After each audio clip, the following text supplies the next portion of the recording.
So I have about 2 jokes for you left tonight. Okay?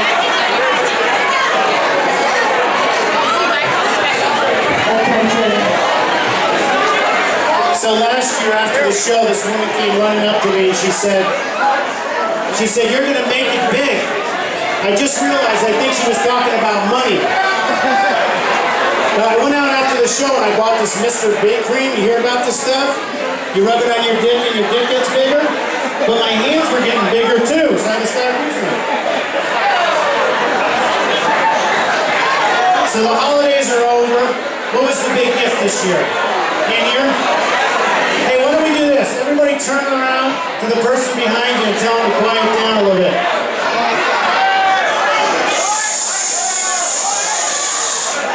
These jokes aren't good, but you might want to just hear a few.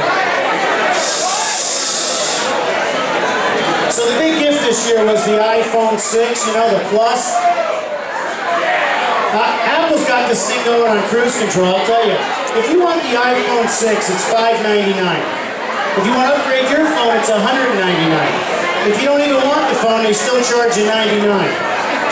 And everybody wanted the white iPhone when it came out, which I never understood, because everybody knows the black one runs faster, right?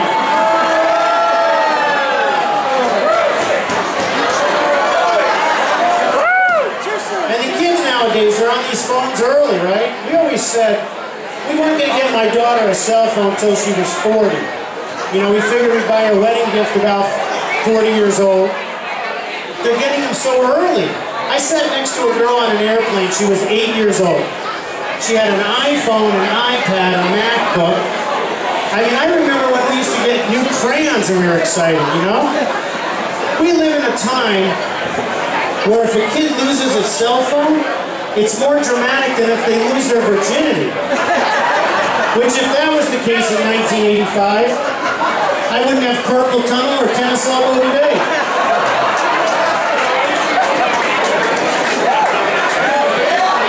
And the autocorrect, who's had it with the autocorrect? My autocorrect doesn't even work. I typed in Obama in 2012, it didn't correct it.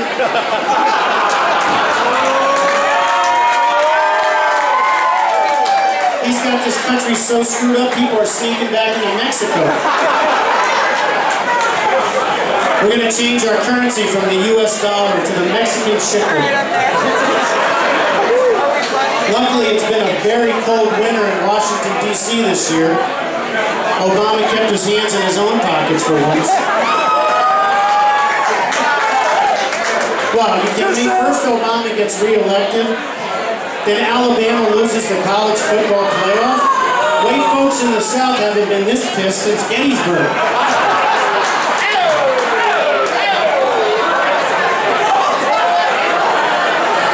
What else is going on?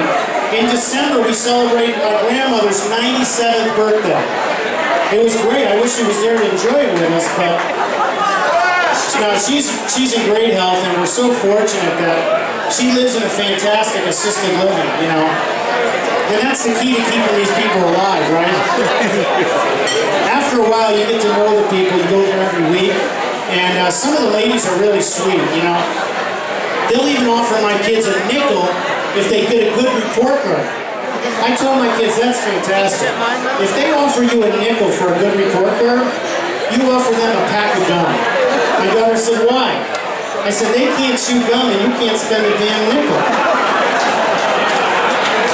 And I'll tell you, the people are so creative in there. You know, their imaginations are fantastic. And I don't know if it's because they've been there so long and they don't get out. We went to have lunch with my grandmother one day. We were walking by this guy's room, Ray's room, and Ray's got his hands at 10 and 2, and he's doing this. So I peeked my head and I said, Ray, what are you doing? He said, I'm driving to Chicago. So I don't say anything. We go up, we have lunch. I come back down, and he's sitting in his recliner. So I'm like, well, I don't have time to mess with an old guy.